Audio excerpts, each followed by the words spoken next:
मिठा ब्याज पीडित र सरकार बीच 9 बुँदे सहमति। सरकारसँग भएको सहमतिका मुख्य बुँदाहरू के हुन्, यस सहमतिपछि मिठा ब्याज पीडितहरूले कसरी राहत पाउँछन्, यो सम्बन्धी विशेष प्रसंग आजको समाचारमा हेर्नुहोस्। दीपक भट्टको कम्पनीबाट देउवा पुत्र जयवीरको कम्पनीमा 2.5 करोड ट्रान्सफर। विष्णु पौडेललाई साधारण तारिखमा छाड्न विशेष अदालतको आदेश। जुन दलहरू मिलेर संघीयता ल्याए उनीहरूकै कारण संघीयता खतरामा। 1 वर्षका लागि भइरहेको सत्ताको खेल पुराना दल र संघीयताका लागि पनि घातक बन्न सक्ने, यो सम्बन्धी विशेष प्रसंग आजको समाचारमा हेर्नुहोस्। नयाँ आर्थिक वर्षबाट करारमा नयाँ कर्मचारी भर्ना नगरिने, पुरानालाई भने निरन्तरता दिइने। जुत्ता चप्पल व्यवसायीसँग प्रधानमन्त्रीको भेटवार्ता। स्वदेशी जुत्ता चप्पल प्रबन्धनमा सहजीकरण गर्ने प्रधानमन्त्री बालिन शाहको प्रतिबद्धता। निजामती कर्मचारीले सम्पत्ति विवरण म्यादभित्र नबुझाए सेवा सुविधा रोक्का गरिने। विकास निर्माणका लागि रुख कटान सधैँ बाधक बन्दै विकास आयोजनाका लागि थप रुख काट्ने स्वीकृति अब मन्त्रालयबाटै दिइने। आजदेखि मौसमी प्रणाली थप सक्रिय हुने, सतर्कता अपनाउन आग्रह। हङकङमा देउवाको हात नभाँचिएको सचिवालयको भनाई पहिले भन्दा स्वस्थ रहेको दावी। एमाले अध्यक्ष केपी शर्मा ओलीको भनाई दरबार हत्याकाण्ड दिपेन्द्रले गरेका होइनन्, सरकारले कानून उल्लङ्घन र अराजकताको नेतृत्व गरिरहेको छ। कोलकाता विराटनगर कार्गो रेल सेवा सुरु। प्रचण्डले श्रीलङ्कामा प्रस्तुत गरे समाजवादको राजनीतिक रूपरेखा। कृषि मन्त्रीको भनाई रासायनिक मल सरकारको दीर्घकालीन प्राथमिकता होइन। रासायनिक मलको आपूर्ति र वितरणमा देखिएको विरोधाभास प्रति संसदीय समितिमा प्रश्न। साल ट्रेडिङको भनाई मल आपूर्तिमा कर प्रणाली र पारवहन समस्या मुख्य चुनौती। कृषि सामग्री कम्पनी लिमिटेडका प्रबन्ध सञ्चालक विष्णु प्रसाद पोखरेलको भनाई रासायनिक मल आपूर्तिमा ठूला सप्लायरको अनिक्षा, झन्झटिलो ढुवानी प्रक्रिया मुख्य चुनौती। राष्ट्र बैंक ऐन संशोधन विधेयकमाथि अर्थ समितिमा छलफल। स्वायत्तता, समावेशिता र संरचनागत सुधारमा सांसदहरूको जोड। विशेष अदालतको राजस्व संकलनमा 119% वृद्धि। भौतिक संरचनाको पुनर्स्थापना सम्पन्न। राष्ट्र बैंक ऐन संशोधन व्यावसायिक स्वायत्तता र अन्तर्राष्ट्रिय मापदण्ड अनुकूल बनाउन गभर्नरको सुझाव। वित्तीय क्षेत्रको सुशासनका लागि राष्ट्र बैंक ऐन संशोधन अपरिहार्य रहेको अर्थ सचिव उपाध्यक्षको भनाई। शैक्षिक परामर्श नियमावली 2083 का त्रुटिहरू तत्काल सच्याउन माग गर्दै शैक्षिक परामर्श व्यवसायहरू आन्दोलनमा। जलविद्युत क्षेत्रमा बैंकहरूको 50 अर्ब लगानी, थप 900 अर्बसम्म लगानी गर्न सक्ने क्षमता। विकास मैत्री कानून र वन ऐन संशोधनमा इपानको जोड। 19,000 मेगावाटका आयोजना प्रभावित।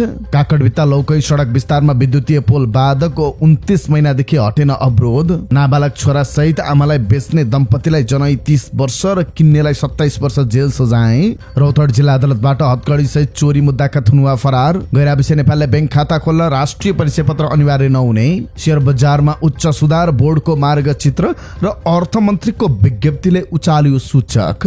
1 वर्षमा 58 अर्ब प्रत्यक्ष वैदेशिक लगानी प्रतिबद्धता। फकल्यान्ड ब्यानरको प्रदर्शनलाई लिएर अर्जेन्टिनालाई हुन सक्छ कारबाही। अन्डर 19 महिला प्रिमियर कप नेपाल युएसँग सुपर ओभरमा पराजित। नेपाल भलिबल लिग 6 टोलीका मार्की प्लेयर घोषित। भारतमा पहिलो हाइड्रोजन रेल सञ्चालनमा मोदीले गरे उद्घाटन। भारतमा 19 दिनदेखि अनसनरत सोनाम वाङचुकको स्वास्थ्य अवस्था गम्भीर, घटे 9 केजी। चिनिया राष्ट्रपति सीको आह्वान, एआईमा एक देशको प्रभुत्व नहोस्। 29 देशले गरे चीनले अगाडि सारेको विश्व कृत्रिम बुद्धिमत्ता सहयोग संगठन स्थापना गर्ने सम्झौतामा हस्ताक्षर। अमेरिकाले विदेशी विद्यार्थीको भिसा नियम कसिलो बनायो। र स्वास्थ्य सम्बन्धी जानकारीमा आज स्वास्थ्यका लागि उसिनेको चना उत्तम कि भिजाएको, यो सम्बन्धी जानकारी सहित देश विदेशका 35 महत्त्वपूर्ण खबर संक्षिप्त रूपमा लिएर आएका छौं। हाम्रो भिडियो सामग्री अन्तिमसम्म हेर्नुहोला। देशमै बसौं, देशमै केही गरौं। लोकसेवा तयारीका लागि टिम सन्देश नै रोजौं। एकपटक भर्ना जागिर नहुँदासम्म ढुक्क।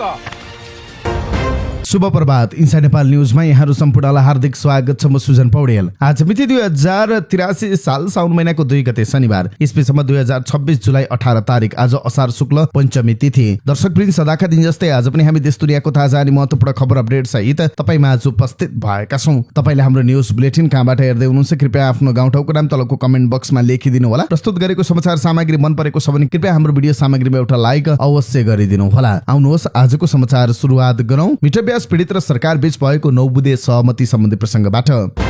विगत 9 दिनदेखि जारी मिठो ब्याज विरुद्धको आन्दोलन अन्ततः स्थगित भएको छ। मिठो ब्याज पीडित पक्ष र सरकार बीच हिजो 9 बुधे सहमति भएसँगै आन्दोलन स्थगित भएको हो।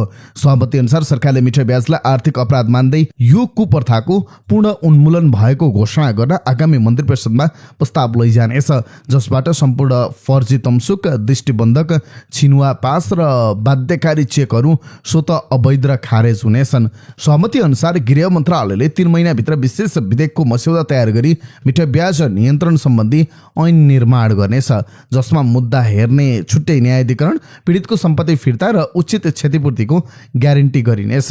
यस्तै सहमति अनुसार वडा कार्यालयमा लेनदेन प्रमाणीकरण गर्दा रकमको वैधानिक स्रोत र बैंक कारोबारको प्रमाण अनिवार्य गरिनुका साथै आपराधिक लाभ र भ्रष्टाचारको रकम मिठो ब्याजमा लगाउनेहरूमाथि कडा कारबाहीको व्यवस्था गरिनेछ। नयाँ ऐनमा वास्तविक भन्दा बढी रकमको कागज बनाउने, ब्याजलाई साओमा जोड्ने, ऋणीलाई भरपाई नदिने, बढी ब्याज लिने, धम्काउने, शारीरिक मानसिक शोषण गर्ने, खाली चेक वा कागजमा जबरजस्ती सही गराउने र सम्पत्ति हत्याउने कार्यलाई अपराध मानिनेछ। मिठा ब्याजीहरूको अनुसन्धानका लागि लिखतहरूको फरेन्सिक ल्याब परीक्षण, सम्पत्तिको स्रोतको खोजी र सम्पत्ति शुद्धिकरण, मनी लाउन्ड्रिङ अन्तर्गत छानबिन, फौजदारी कार्यविधि बमोजिम हुनेछ भने अदालतमा विचाराधीन मुद्दाहरूको हकमा पीडितको न्यायका लागि कानुनी अडचन फुकाइनेछ।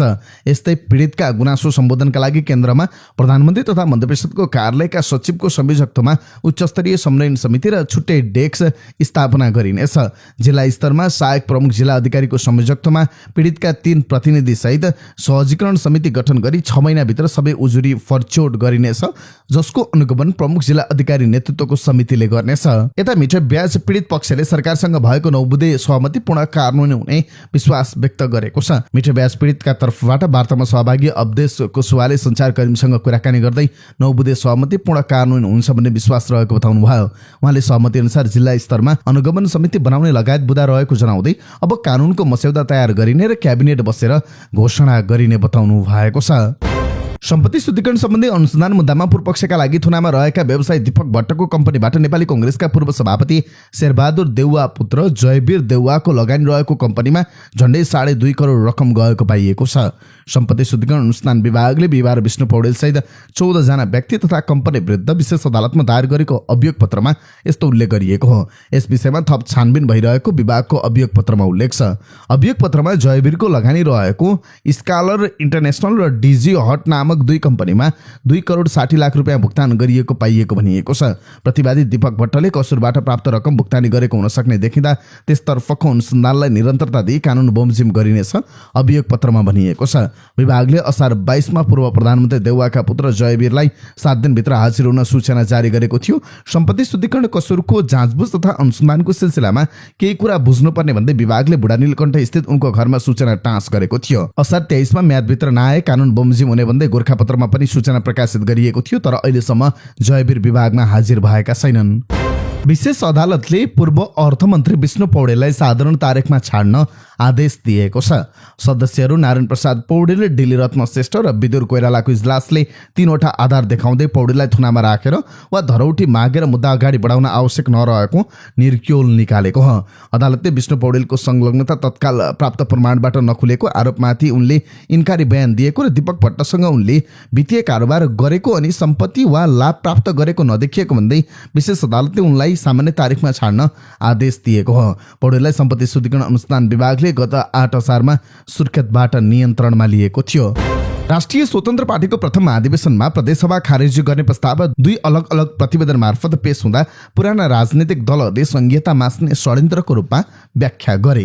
राष्ट्रिय स्वतन्त्र पार्टीका सभापति रवि लामिछाने र उपसभापति स्वर्णिम वाग्लेका अलग अलग प्रतिवेदनमा प्रदेशसभा खारेज गर्ने प्रस्ताव अगाडि सारिएको थियो।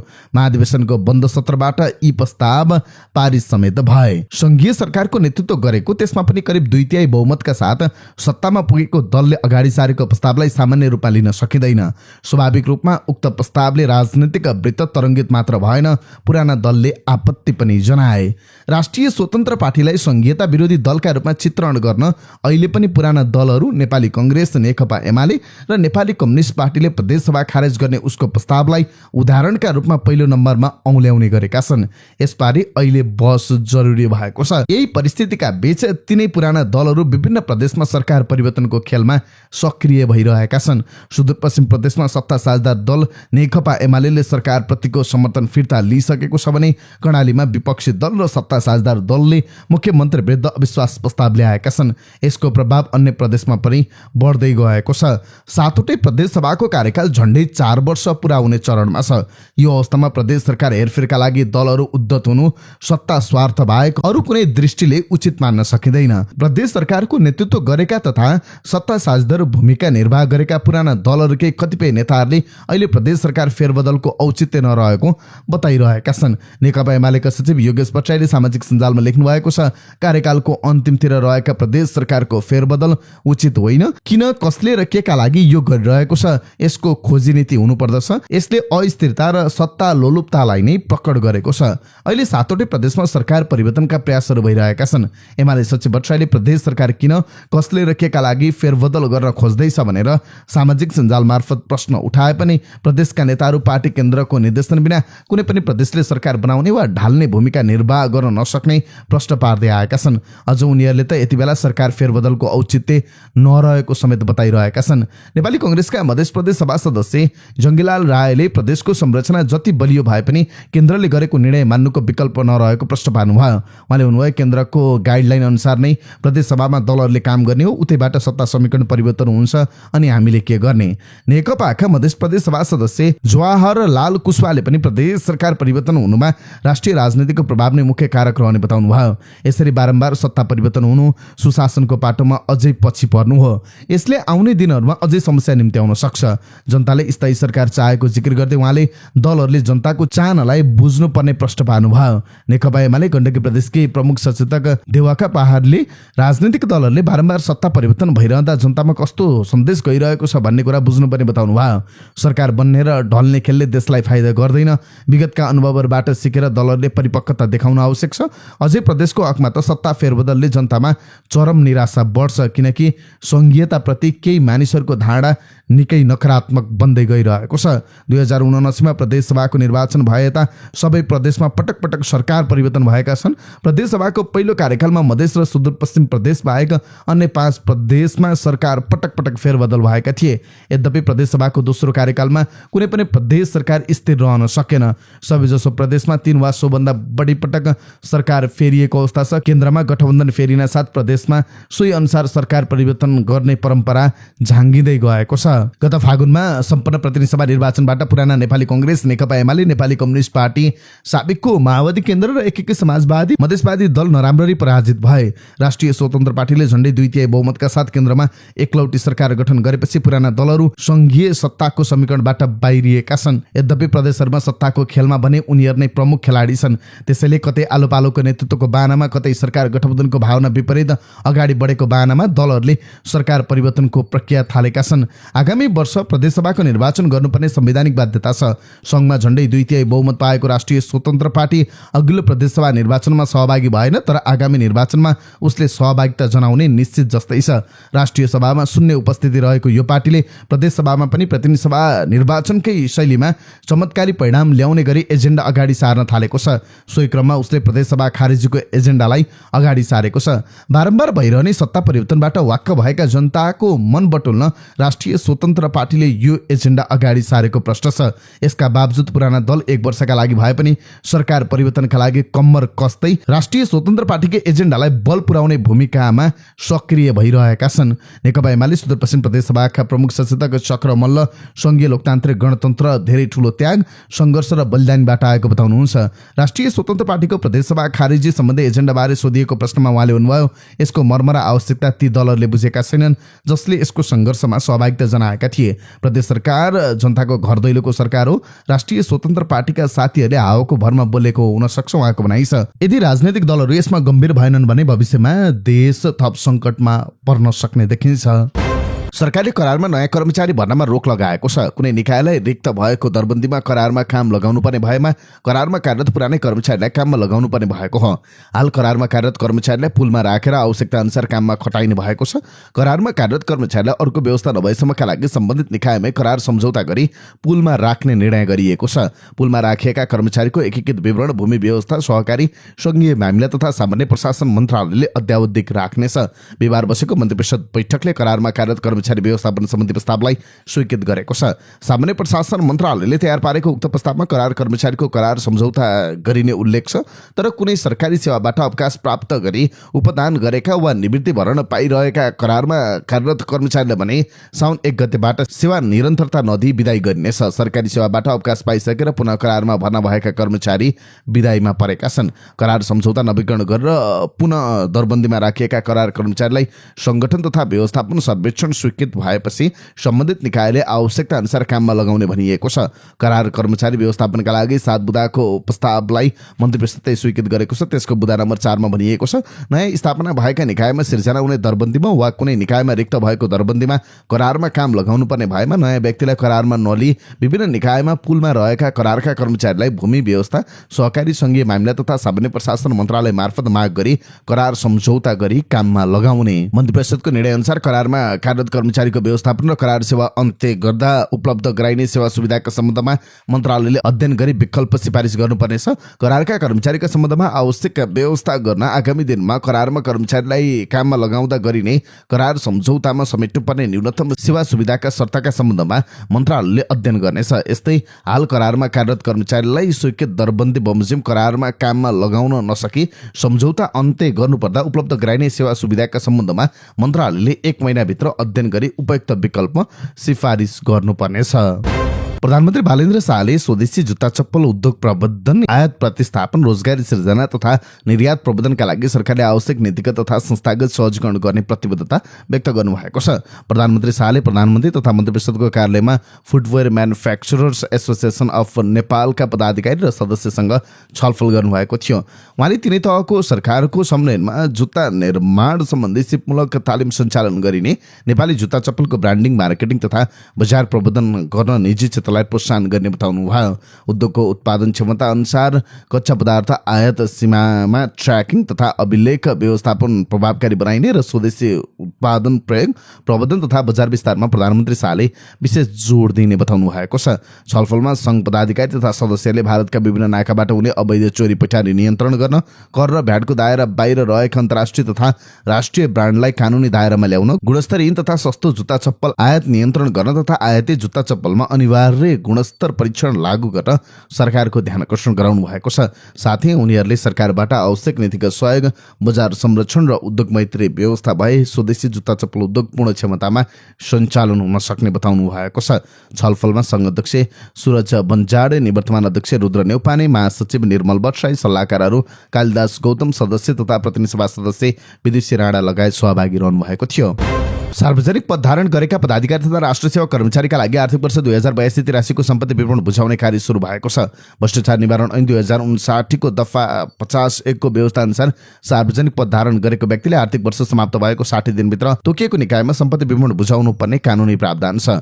यस वर्ष संघीय निजामती तर्फका कर्मचारीले राष्ट्रिय किताबखानामा र प्रदेश निजामती तथा स्थानीय सेवाका कर्मचारीले सम्बन्धित प्रदेश मुख्यमन्त्री कार्यालय वा प्रदेश किताबखानामा विवरण बुझाउनु पर्ने व्यवस्था गरिएको छ।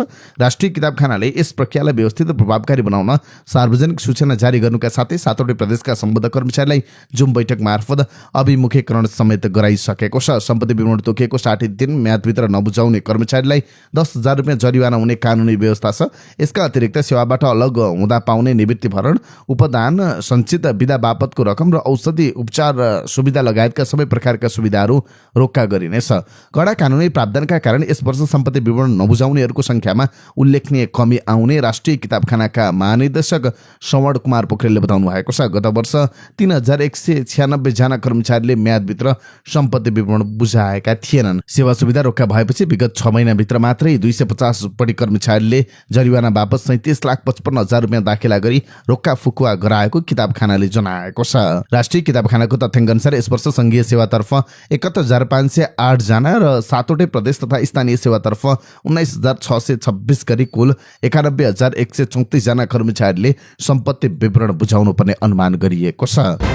वन क्षेत्रभित्र सञ्चालन हुने विकास आयोजनाले अब थप रुख तथा पोल हटाउनु पर्ने अवस्था आएमा कृषि वन तथा पर्यावरण मन्त्रालयले सिधै स्वीकृति दिनुभएको छ।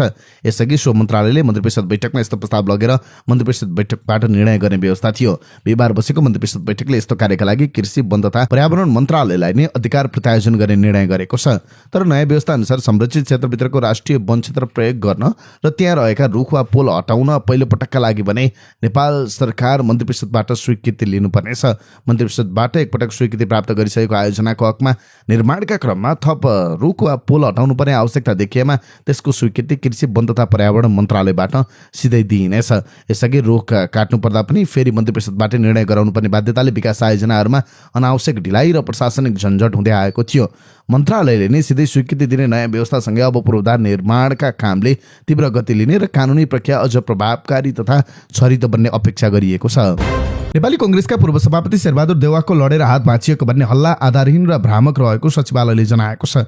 सचिवालयले विज्ञप्ति जारी गर्दै लडेर हात भाँचिएको भन्ने आधारहीन र भ्रामक समाचार फैलिएको भन्दै आपत्ति जनाएको छ। विज्ञप्तिमा भनिएको छ, उक्त समाचार पूर्ण रूपमा असत्य र निराधार रहेको स्पष्ट पार्न चाहन्छौँ। सम्बन्धित व्यक्तित्व न लड्नु भएको छ न त उहाँको हात भाँचिएको छ। कुनै पनि आधिकारिक पुष्टि बिना यस्ता हल्ला फैलाउनु गैर जिम्मेवार कार्य हुनुका साथै समाजमा भ्रम सिर्जना गर्ने प्रयास हो।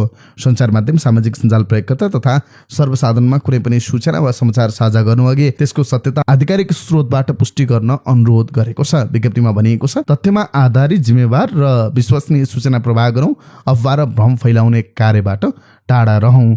नेता मिनबहादुर विश्वकर्माले पनि पूर्व सभापति देउवाको हात भाँचिएको भन्ने हल्लामा सत्यता नभएको जिकिर गर्नुभयो। उहाँले भन्नुभयो, यो हल्ला आएपछि मैले बुझेको उहाँको स्वास्थ्य अवस्था पहिलाको भन्दा राम्रो छ। आएका समाचारहरूमा कुनै सत्यता छैन। नेकपा एमालेका अध्यक्ष केपी शर्मा ओलीले वर्तमान सरकारले जनतालाई त्रासमा राखेर तानाशाही शैलीमा अगाडि बढेको आरोप लगाउनु भएको छ। पार्टी केन्द्रीय कार्यालय च्यासलमा आयोजित पार्टीको वेबसाइट तथा एप नवीन संस्करण सार्वजनिक कार्यक्रमलाई सम्बोधन गर्ने क्रममा उहाँले यस्तो आरोप लगाउनु भएको हो। उहाँले केही दिन अगाडि जेन्जी अभियन्ता माजिद अन्सारी माथि किर्तिपुरमा भएको प्रहरी आक्रमणबारे बोल्दै अत्याचारको पराकाष्ठ भएको बताउनु भएको छ। एकजना अभियन्ता कुनै ठाउँको अवलोकन गर्न गए, त्यहाँ अवलोकन गर्न गए बापत प्रहरी अत्याचारको पराकाष्ठ भएको छ। लचार पछार गर्ने प्रकारका क्रियाकलाप भए। उनले भन्नुभयो, त्यस्तो हुँदैन भनेर विराटनगरमा प्रदर्शन गरे, शान्तिपूर्ण ढङ्गले विरोध जनाउन पनि नपाउने, यस्तो तानाशाही भन्दा बढी तानाशाही फासिजमको तरिकामा अहिलेको सरकार छ। साथै उहाँले मिडियाका गेटमा गाडी पार्किङ गरिएको घटनाबारे बोल्दै सरकारबाटै उक्त कार्य गराइएको आरोप लगाउनु भएको छ। अर्काको घरको अगाडि, कार्यालय अगाडि, सञ्चार माध्यमका कार्यालय अगाडि गाडी तेर्साएर अवरोध सिर्जना गर्छ, ती गाडी सकुशल फर्काइन्छ, कुनै कारबाही हुँदैन, किनभने निर्देशित ढङ्गबाट ती काम सरकारले लगाएको छ अनि कसरी कारबाही हुन्छ उहाँको प्रश्न थियो। जनताको सहिष्णुता माथिको यत्रो खेलवाड अपमान उहाँको प्रश्न थियो। फासिजम भनेको यही हो। उनले भन्नुभयो, यस्तो पनि हुन्छ सरकार, यस्तो पनि हुन्छ राज्य, यस्तो पनि हुन्छ समाज। यस्तै पूर्व प्रधानमन्त्री तथा एमालेका अध्यक्ष केपी शर्मा ओलीले 2058 जेठ 19 गते राजा वीरेन्द्र शाहको वंशनाश हुने गरी भएको नारायणहिटी दरबार हत्याकाण्ड दिपेन्द्र शाहले नगरेको जिकिर गर्नुभएको छ। आफ्ना बुबा आमा सहित सबै परिवार नै सखा बनाउने गरी दिपेन्द्रले दरबार हत्याकाण्ड गरी आत्महत्या गरेको भने विश्वव्यापी रूपमा फैलाइएको हल्लामा कुनै सत्यता नरहेको उहाँको भनाइ थियो। उहाँले दरबार हत्याकाण्डलाई दिपेन्द्रको प्रेमसँग जोडेर रेडिमेड कथा विश्वव्यापी रूपमा फैलाइएको बताउनु भयो। उहाँले दरबार हत्याकाण्ड कसले गर्यो भन्ने कुरा अझै खुल्न नसकेको बताउनु भयो। उहाँले भन्नुभयो, 2058 साल जेठ 19 गते दरबार हत्याकाण्ड भयो। दरबार हत्याकाण्ड हुने बित्तिकै विश्वव्यापी रूपमा एउटा कुरा फैलाइयो, फलानुको लभ थियो, त्यो लभमा यस्तो भएको थियो, एउटा यस्तो रेडिमेड स्टोरी र युवराज दिपेन्द्रले बुबा आमा भाइ बहिनी काका काकी सहित वंशनाश गरेर आफूले पनि आत्महत्या गरे भन्ने एउटा रेडिमेड तथा विश्वव्यापी रूपमा पुर्याइयो। 20औं वर्ष त्यसले एक सत्र त्यो गलत सूचनाले राज गर्यो। सही सूचना के हो भन्ने अझै थाहा छैन। बिना अध्ययन त्यो कथाको रचनाकार को हो त्यो पनि थाहा छैन। यो कथाको मूल वाचक को हो त्यो पनि थाहा छैन। तर एउटा कथा रचना भयो र वाचन गरियो, त्यो एकैचोटि विश्वव्यापी रूपमा फैलियो। अब विश्वका प्रमुख सञ्चार माध्यमहरूले त्यत्रो विशाल घटनाको सन्दर्भमा बुझ्नुपर्ने, चासो राख्नुपर्ने कुरा केही ठानेनन्। बरु त्यही अफवाह बोकेर हिँड्न किन आवश्यक ठाने, त्यो पनि अनौठो कुरा हो। वास्तवमा त्यो सूचना सही होइन। अध्यक्ष ओलीले दरबार हत्याकाण्ड दिपेन्द्रले प्रेम असफल भएर गरिएको कथा त्यस षड्यन्त्रमा संलग्नले बनाएको टिप्पणी गर्दै आउनु भएको छ। नेपाल भारत पार्ववन सम्झौता अन्तर्गत तेस्रो मुलुकबाट आयात हुने माल सामानलाई भारतीय भूमि हुँदै नेपालको सीमासम्म ढुवानी गर्ने प्रक्रियामा हिजोदेखि कोलकाता विराटनगर रेलवे कार्गो ढुवानी सेवा सुरु भएको छ। नेपाल भारत पार्ववन सम्झौताले तेस्रो मुलुकबाट हुने आयात तथा निर्यातका लागि भारतीय सडक मार्ग, रेल मार्ग र जलमार्गको प्रयोग गरी पार्ववन गर्न पाउने व्यवस्था गरेको छ। भारत सरकारको केन्द्रीय अप्रत्यक्ष कर तथा भन्सार बोर्डले 4 नोभेम्बर 2025 जारी गरेको नोटिफिकेसन 73/2025 कस्टम्स मार्फत इलेक्ट्रोनिक कार्गो ट्र्याकिङ सिस्टम नियमावली 2019 संशोधन गर्दै भारतको कोलकाता, हल्दिया र विशाखापट्टनमबाट नेपालका लागि रेल मार्फत हुने कार्गो ढुवानीको दायरा विस्तार गरी विराटनगर भन्सारसम्म रेल कार्गो लैजान पाउने व्यवस्था गरेको थियो। सो निर्णय कानुन गराउन नेपाली महावाणिज्य दूतावासले निरन्तर पहल गरेको बताएको छ। त्यसपछि 26 फेब्रुअरी 2026 कोलकाता भन्सारले एक सूचना जारी गर्दै कोलकाता र हल्दियाबाट वीरगञ्जका अतिरिक्त जोगबनी स्थित भारतीय भन्सार यार्ड हुँदै विराटनगर स्थित नेपाली भन्सार यार्डसम्म रेलबाट माल सामान ढुवानी गर्ने प्रक्रियागत व्यवस्था मिलाइएको थियो। सो निर्णय कानुनका लागि महावाणिज्य दूतावासले कोलकाता भन्सार बन्दरगाह सिपिङ लाइनसँग समन्वय गरी हिजो कोलकाता बन्दरगाहबाट विराटनगरका लागि पहिलोपटक औपचारिक रूपमा रेल कार्गो सेवाको शुभारम्भ भएको कोलकाता स्थित नेपाली महावाणिज्य दूतावासले जानकारी दिएको छ। नेपाल भारत सीमावर्ती क्षेत्र जोगबनी एकीकृत भन्सार यार्ड हुँदै विराटनगर आइपुग्ने यो रेल सेवा पूर्ण रूपमा सञ्चालनमा आएसँगै अब एकैपटकमा 45 वटा सम्म 40 फिटका कार्गो कन्टेनरहरू रेल मार्फत सिधै विराटनगर पठाउन सकिने भएको छ। सडक मार्गको तुलनामा रेल कार्गो सुरक्षित, भरपर्दो, न्यून लागत र कम समयमा पुग्ने हुन्छ। त्यसैले सबै प्रकारका वस्तु आयात सहज बनाउने समेत बताइएको छ। यसअघि वीरगञ्जमा मात्र यस्तो सेवा उपलब्ध भएकोमा अब विराटनगरमा समेत यो सेवा उपलब्ध भएको छ।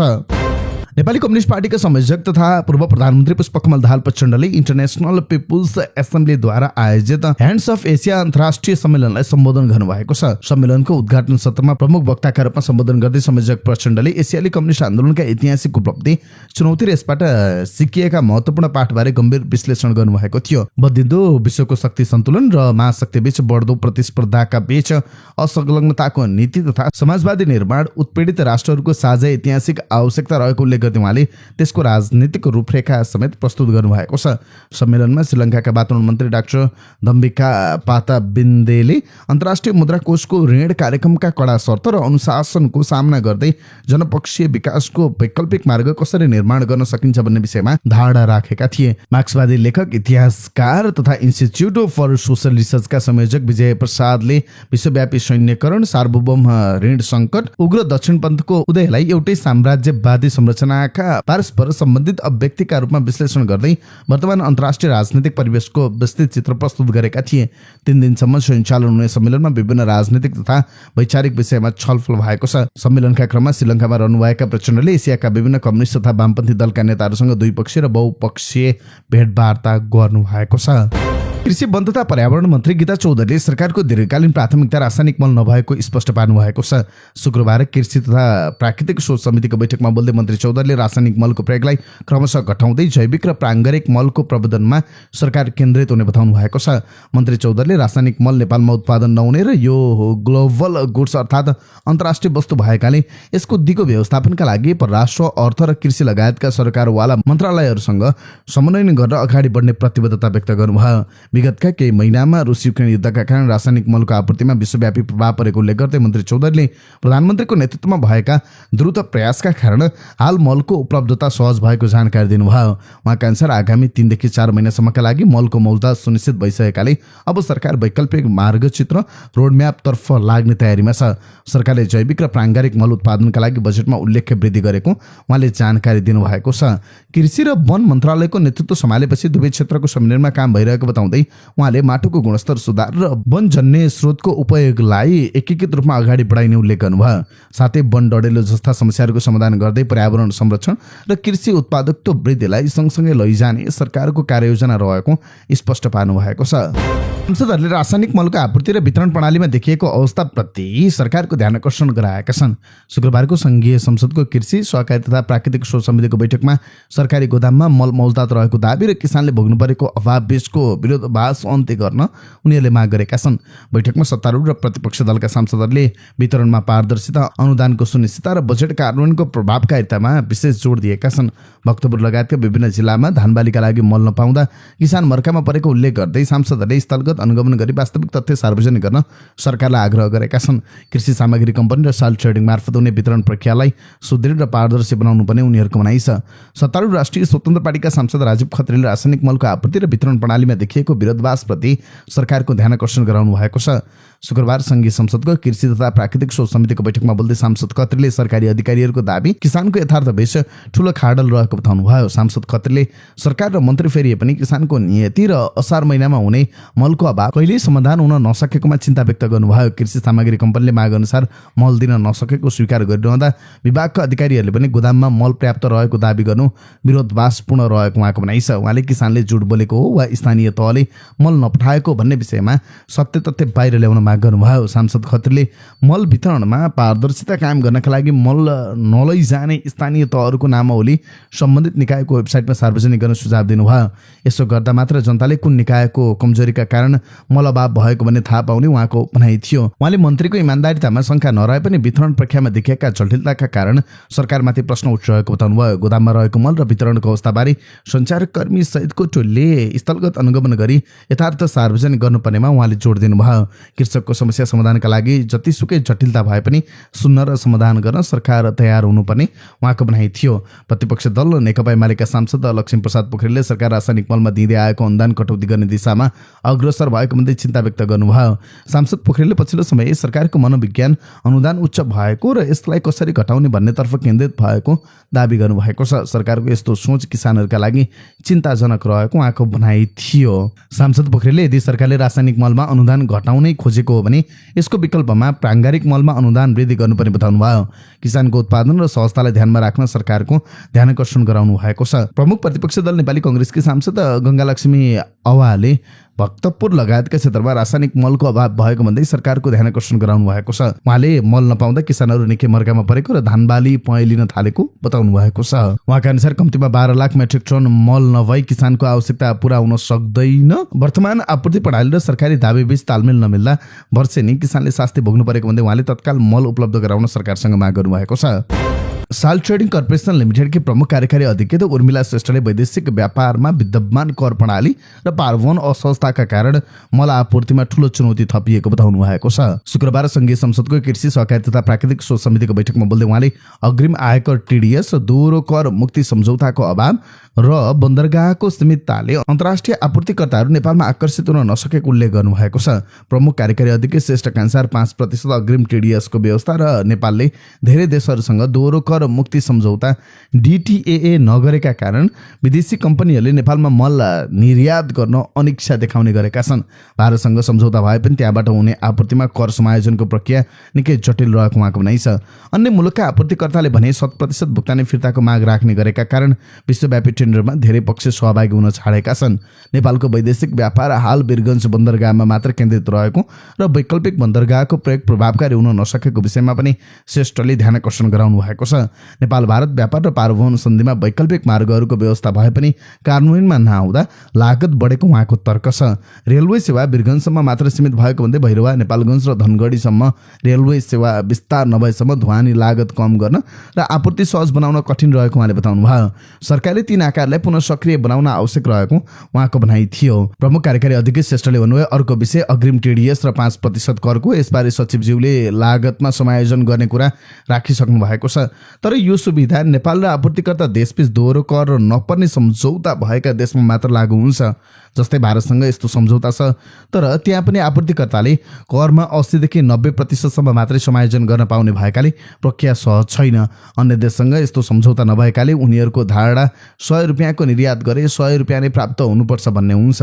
यसले पनि धेरै अन्तर्राष्ट्रिय आपूर्तिकर्ता नेपाल आउन इच्छुक छैनन्। वैकल्पिक बन्दरगाह सञ्चालन नभएसम्म समस्या समाधान हुन गाह्रो छ। यस विषयमा सरकारले आओस् आवश्यक पहल गर्नुपर्ने देखिन्छ। ग्लोबल टेन्डर सबैका लागि खुल्ला भए पनि नेपालको सानो बजार, कर सम्बन्धी जटिलता र अन्तर्राष्ट्रिय प्रतिबन्धका कारण धेरै कम्पनी सहभागी हुँदैनन्। उदाहरणका लागि रसियाबाट आपूर्ति गर्ने प्रस्ताव आए पनि रसियाली बन्दरगाह प्रयोग हुने भएकाले ब्याङ्किङ प्रतिबन्धका कारण एलसी खोल्न सकिँदैन। त्यस्तै इरानबाट सस्तो मूल्यमा मल उपलब्ध भए पनि अन्तर्राष्ट्रिय वित्तीय प्रतिबन्धका कारण त्यहाँबाट खरिद गर्न सम्भव छैन। यिनै कारणले ग्लोबल टेन्डर मार्फत आपूर्ति व्यवस्थापन चुनौतीपूर्ण बन्दै गएको छ। ग्लोबल टेन्डर मार्फत मल खरिद गर्दा भोग्नु परेका व्यावसायिक समस्याबारे चर्चा गर्दै श्रेष्ठले कतिपय देशबाट सस्तो दरमा प्रस्ताव आए पनि ब्याङ्किङ जटिलताका कारण काम गर्न नसकिएको बताउनु भएको छ। रुसी बन्दरगाह स्पर्श मात्र भए पनि एलसी खोल्न प्राविधिक अवरोध हुने गरेकाले विकल्पहरू सीमित भएको उहाँले प्रश्न पार्नुभयो। यी समस्याहरूको समाधानका लागि सरकारले कूटनीतिक र कानुनी पहल गर्नुपर्ने र संसदीय समितिले यस विषयमा आवश्यक निर्देशन दिनुपर्ने माग साल ट्रेडिङले गरेको छ। कृषि सामग्री कम्पनी लिमिटेडका प्रबन्ध निर्देशक विष्णु प्रसाद पोखरेलले नेपालको सानो बजार र झन्झटिलो आपूर्ति प्रक्रियाका कारण रासायनिक मलको नियमित आपूर्तिमा चुनौती थपिएको बताउनु भएको छ। संघीय संसदको कृषि सहकारी तथा प्राकृतिक शोध समितिको बैठकमा बोल्दै प्रबन्ध सञ्चालक पोखरेलले वैदेशिक सप्लायरहरू नेपालमा मल आपूर्ति गर्न इच्छुक नहुँदा समस्या उत्पन्न भएको जानकारी दिनुभयो। पोखरेलले नेपालको सानो बजार र भौगोलिक कठिनाइका कारण अन्तर्राष्ट्रिय सप्लायरहरू आकर्षित हुन नसकेको बताउनुभयो। पोखरेलका अनुसार नेपालमा मल ल्याउँदा मल्टिपल ह्यान्डलिङ अर्थात् बहुतहको व्यवस्थापन गर्नुपर्ने बाध्यता छ। कोलकाता बन्दरगाहको सीमितताका कारण ठुला जहाजबाट साना जहाजमा मल स्थानान्तरण गरी ल्याउनु पर्ने, त्यहाँ बार्गेनिङ र गोदाममा भण्डारण गर्नुपर्ने तथा पुनः रेल मार्फत नेपालको सीमासम्म ढुवानी गर्नुपर्ने हुँदा आपूर्ति श्रृङ्खला निकै लामो र जोखिमपूर्ण रहेको उहाँले स्पष्ट पार्नुभयो। मल आयातका लागि गरिने टेन्डरको आकारका विषयमा स्पष्ट पार्दै उहाँले बजेटको सीमितता र कोलकाता बन्दरगाहको न्यून गइरहेका कारण 25 देखि 30 हजार मेट्रिक टनको मात्र टेन्डर गर्ने गरिएको उहाँले बताउनुभयो। विशाखापट्टनम बन्दरगाह पूर्ण रूपमा उपयोग गर्न पाए 50-60 हजार टनसम्मका ठुला जहाज ल्याउन सकिने भए पनि हाल कोलकातामा निर्भर रहनु पर्दा 3 देखि 5 हजार टनका साना जहाजबाट मोल उसार्नुपर्ने बाध्यता रहेको उहाँको भनाइ छ। एकैपटक ठुलो परिणामको टेन्डर गर्दा सप्लायरले आपूर्ति गर्न नसकेमा बजारमा ठुलो अभाव सिर्जना हुने र किसान मर्कामा पर्ने जोखिम रहेको हुनाले ब्याक टु ब्याक सानो परिणामको टेन्डर गर्ने रणनीति लिएको उहाँले जानकारी दिनुभएको छ। ग्लोबल टेन्डर विश्वका जुनसुकै देशका आपूर्तिकर्ताका लागि खुल्ला हुन्छ, तर निर्यात गर्न सक्ने उत्पादनशील देश र प्रतिस्पर्धी आपूर्तिकर्ता सीमित भएकाले सहभागिता कम हुन्छ। G2G खरिद नेपाल र भारत सरकार बीचको सम्झौता अनुसार कृषि सामग्री कम्पनी र भारतको सरकारी कम्पनी मार्फत हुन्छ, तर भारतले आफ्नै उत्पादन नभई बाहिरबाट आयात गरेर आपूर्ति गर्ने, अग्रिम भुक्तानी गर्नुपर्ने र प्रक्रियागत लागत बढ्ने भएकाले यो व्यवस्था ग्लोबल टेन्डर भन्दा कम प्रभावकारी देखिएको छ। यही कारण यसलाई थप प्रभावकारी बनाउन भारत सरकारसँग आवश्यक सुधारका लागि पहल गरिएको छ उहाँले भन्नुभएको छ। उहाँले G2G भन्दा ग्लोबल टेन्डर नै बढी प्रभावकारी देखिएको उहाँको तर्क छ। यसबारे मन्त्रालय मार्फत भारत सरकारलाई पत्रचार गरिसकिएको समेत पोखरेलले समितिलाई जानकारी दिनुभएको छ। संघीय संसदको अर्थ समितिमा नेपाल राष्ट्र बैंक ऐन 2058लाई संशोधन गर्न बनेको विधेयकमाथि प्रारम्भिक छलफल भएको छ। बैठकमा सांसदहरूले केन्द्रीय बैंकको स्वायत्तता, सञ्चालक समितिको संरचना र वित्तीय क्षेत्रको समसामयिक सुधारका विषयमा आफ्नो धारणा राख्नु भएको छ। छलफलका क्रममा सांसद लिमा अधिकारी आचार्यले राष्ट्र बैंकको स्वायत्ततालाई सुदृढ गर्न सञ्चालक समितिमा अर्थ सचिवलाई राख्न नहुने प्रस्ताव गर्नुभयो। मौद्रिक नीतिमा कार्यपालिकाको हस्तक्षेप हुन सक्ने सम्भावनालाई औलाउँदै उहाँले अब अर्थ मन्त्रालयको प्रतिनिधिलाई आमन्त्रित सदस्य वा पर्यवेक्षकको रूपमा मात्र राख्नुपर्ने तर्क गर्नुभयो। त्यस्तै उहाँले सञ्चालक समितिमा कम्तीमा एकजना महिला सदस्य अनिवार्य हुनुपर्ने र डेपुटी गभर्नर नियुक्ति प्रक्रियामा बैंक बाहिरका योग्य विशेषज्ञहरूलाई पनि समेट्नु पर्नेमा जोड दिनुभयो। सत्तारूढ दल राष्ट्रिय स्वतन्त्र पार्टीकी सांसद आचार्यले राष्ट्र बैंकका कर्मचारीहरूको कुलिङ पिरियड 3 वर्षबाट घटाएर 2 वर्ष कायम गर्नुपर्ने र मौद्रिक नीतिलाई थप पारदर्शी बनाउन मौद्रिक नीति समिति गठन गरी त्यसको निर्णय सार्वजनिक गर्ने परिपाटी बसाल्नुपर्ने सुझाव दिनुभयो। प्राविधिक त्रुटिका कारण बैंकका प्रमुख कार्यकारी अधिकृत वा सञ्चालकलाई 5 वर्षसम्म अयोग्य ठहर गर्ने विद्यमान व्यवस्था असान्दर्भिक रहेकाले त्यसलाई सच्याउन माग गर्नुभयो। राष्ट्रिय स्वतन्त्र पार्टीका सांसद सुशील खड्काले राष्ट्र बैंकको कार्यगत स्वायत्तता अपरिहार्य भए पनि यो राज्यकै एक अङ्ग भएकाले सरकारको रणनीतिक मार्गदर्शन आवश्यक हुने बताउनुभयो। उहाँले प्रविधि र फिनटेकको युगमा संस्थागत गतिलाई बजारको आवश्यकता अनुरूप अगाडि बढाउन नयाँ र ऊर्जावान जनशक्ति न्यू ब्लडको उपयोगमा जोड दिनुभएको छ। सांसद परशुराम तामाङले बैंकिङ डिजिटलाइजेसनको लागत र यसले कुल ग्राहक उत्पादन जीडीपीमा पार्न सक्ने प्रभावबारे चासो व्यक्त गर्नुभयो। अल्प विकसित मुलुकका लागि डिजिटल बैंकिङ खर्चिलो हुने उल्लेख गर्दै उहाँले क्रिप्टो करेन्सीका कारण सिर्जित जोखिम न्यूनीकरणका लागि राष्ट्र बैंकको कार्ययोजना माग गर्नुभयो। नेकपा एमालेका सांसद डाक्टर पुष्पराज कणेलले नेपाल राष्ट्र बैंक ऐन, बैंक तथा वित्तीय संस्था सम्बन्धी ऐन बाफिया र बैंकिङ कसुर सम्बन्धी ऐनका संशोधनलाई एकसाथ अगाडि बढाउन सुझाव दिनुभयो। यी ऐनहरू आपसमा अन्तर सम्बन्धित भएकाले छुट्टा छुट्टै छलफल गर्दा कानुनी जटिलता आउन सक्ने उहाँको भनाइ थियो। अर्थ समितिमा विधेयकमाथिको दफावार छलफल आगामी बैठकहरूमा पनि निरन्तर रहनेछ। विशेष अदालतले फैसला कार्यान्वयनका क्रममा संकलन हुने राजस्वमा उल्लेख्य प्रगति हासिल गरेको छ। गत आर्थिक वर्षमा अदालतले 3,08,95,068 रुपियाँ 33 पैसा राजस्व संकलन गरेको छ, जुन अघिल्लो वर्षको तुलनामा 219.78% बढी हो। हिजो आयोजित पत्रकार सम्मेलनमा विशेष अदालतका उपरजिस्ट्रार तथा प्रवक्ता कृष्ण शरण लामिछानेले उक्त तथ्याङ्क सार्वजनिक गर्नुभएको हो। सो अवसरमा उहाँले भदौ 23 र 24 गतेको जेन्जिया आन्दोलनका कारण अदालतको कार्य सम्पादन र भौतिक संरचनामा पुगेको क्षतिबारे जानकारी दिनुभएको छ। आन्दोलनका क्रममा तोडफोड, आगजनी र लुटपाटबाट क्षतिग्रस्त बनेको अदालतको पुनर्निर्माण र मर्मसम्मार सम्पन्न गरी सेवालाई पूर्ववत अवस्थामा फर्काइएको प्रवक्ता लामिछानेले बताउनु भएको छ। नेपाल राष्ट्र बैंकका गभर्नर डाक्टर विश्वनाथ पौडेलले मुलुकको बैंकिङ प्रणालीलाई अन्तर्राष्ट्रिय मापदण्ड र प्रतिस्पर्धा अनुकूल बनाउनु परेमा जोड दिनु भएको छ। शुक्रबार प्रतिनिधि सभा अन्तर्गतको अर्थ समितिमा भएको छलफलमा गभर्नर पौडेलले प्रस्तावित नेपाल राष्ट्र बैंक ऐन 2058लाई संशोधन गर्न बनेको विधेयकमाथि आफ्नो धारणा राख्दै यस्तो बताउनु भएको हो। छलफलका क्रममा गभर्नर पौडेलले सन् 1990 को दशकदेखि नै विश्वभर केन्द्रीय बैंकलाई स्वायत्त निकायका रूपमा स्थापित गर्ने मान्यता रहिआएको स्मरण गराउनु भयो। नेपाललाई ग्रे लिस्टबाट जोगाउन र डिजिटल भुक्तानीका नवीनतम प्रणालीहरू अँगाल्न ऐनलाई समय सापेक्ष बनाउनु पर्ने उहाँको तर्क छ।